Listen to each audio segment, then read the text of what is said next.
Welcome back. Today we're venturing into the real, raw heart of Montana, not the postcard version. Out here, beauty and struggle go hand in hand. Life demands grit, resilience, and a sense of community you won't find just anywhere. This is what it truly means to call Montana home. Our first stop is Wisdom, in the Big Hole Valley, surrounded by wild, humbling landscapes. The isolation here is palpable. The quiet isn't just silence, it's the sound of distance. Essentials only, a gas station, a general store, a couple of bars. Self-sufficiency isn't a choice, it's survival. Neighbors are lifelines. There's pride in enduring what others can't imagine. Out here, you choose this life every day. That's the real story of Wisdom. Welcome to Jordan Garfield County, one of America's most isolated places. Endless plains and skies stretch forever. The nearest city is 170 miles away. A grocery run is a 3-hour drive. Winters are relentless, stranding you for weeks. Distance shapes schedules and budgets. But Jordan's people are fiercely independent. They're mechanics, medics, and neighbors. Community events are vital lifelines. Here, community is survival. Winters test resilience, not despair. You find belonging and strength. The tyranny of distance forges unique strength. In Ekalaka, history is alive, but Main Street is fighting for its future. The local grocery store owner stays for her neighbors. If she leaves, so do the essentials. Keeping businesses open is a daily battle. Young people often leave, but those who stay refuse to give up. Ekalaka's story is one of stubborn hope and a refusal to let Main Street fade away. In Lima, the interstate is close, but healthcare is a world away. No doctor, no clinic, not even a dentist. The nearest hospital is an hour's drive. Every emergency is a race against time. Hospital closures force tough choices. Resilience meets a healthcare gap. Rygate is shrinking, but its school is the heart of the fight for survival. The school is more than a place to learn. It's the town's employer, social hub, and reason for families to stay. Losing the school would mean losing the town's future. The community refuses to let it go. Saco, on the High Line, is surrounded by quiet beauty, endless plains, wildlife refuges, and golden fields. But beauty doesn't pay the bills. Mechanization and shrinking industries mean jobs are scarce. Most young people leave for work, and every departure is a loss. Still, some return, trading higher pay for peace, space, and a slower pace.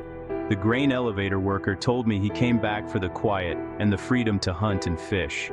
In Saco, people stay for the quality of life, accepting economic limits as the price of admission. The attachment to place runs deep. It's a trade-off, fewer jobs, but a life you can't find anywhere else. That's the Saco story. Harlowton was once a railroad hub, but now faces the challenge of an aging population. The old-timers fill the cafes, but young faces are rare. Fewer workers mean fewer businesses, fewer families, and shrinking schools. A tough cycle to break. Still, locals are fighting back. Beautification projects, a new brewery, and efforts to attract remote workers. They're leveraging history and scenery to bring in new life. It's a slow, uphill battle, but there's determination here. For Harlowton, the challenge is as much about demographics as economics. The race is on to bring in new blood before the old stories fade. The town's future depends on it. In Circle, the grocery run is a 3-hour round trip. Shopping is a major event, not a quick errand. People buy in bulk, plan meals, and keep pantries stocked out of necessity. The distance from convenience shapes daily life and builds self-reliance. Community events, like the Macomb County Fair, become vital. Everyone comes together, reconnects, and celebrates. These gatherings are more than fun. They're the glue that holds the community together. The fair is a homecoming, a deliberate push against isolation. In Circle, even the simple act of buying food highlights the challenges and the strength of rural living. The social fabric here is woven through shared effort. That's life on the plains. Broadus is pure ranch country, tough land, tougher people, and a cowboy spirit that runs deep. But pride doesn't fix roads. With a tiny tax base, maintaining hundreds of miles of gravel is a constant struggle. Every road fixed means another waits. It's a daily frustration, invisible to outsiders but critical for locals. Poor roads mean more than bumpy rides. They affect emergencies, business, and daily life. Still, the community's pride never wavers. Events like the county fair and rodeos are celebrated fiercely, reaffirming identity and commitment. The struggle is real, but so is the spirit. In Broadus, tradition and resilience go hand in hand. Potholes or not, this is home. Terry is charming, but it's on the wrong side of the digital divide. Slow, unreliable internet makes work, school, and even healthcare a challenge. I met a student doing homework in a library parking lot and a business owner struggling to upload photos. This isn't just inconvenience, it's a barrier to opportunity and growth. The digital gap compounds the physical remoteness, making it harder to attract new residents or businesses. People here are resourceful, but digital isolation is a modern hurdle. Staying connected is about more than Netflix. It's about survival. In Terry, the digital divide is a daily reality. Winnett, in Petroleum County, is one of the smallest towns in America. When a business closes, it leaves a hole. Yet the spirit here is defiant. The sense of family is overwhelming. People run the town on a volunteer basis. They're investing in a new community center. The will to survive is strong. Hisham's fortunes rise and fall with agriculture and energy booms. When times are good, the town thrives. When they're not, Main Street empties out. Each closed business is a loss, but the community keeps fighting for new opportunities. The mayor, also a business owner, described the roller coaster of hope and disappointment. Residents fiercely support what's left and look to tourism and the river for new life. It's a familiar rural story, knocked down but not knocked out. Hisham's people are still in the fight, hoping for the next upswing.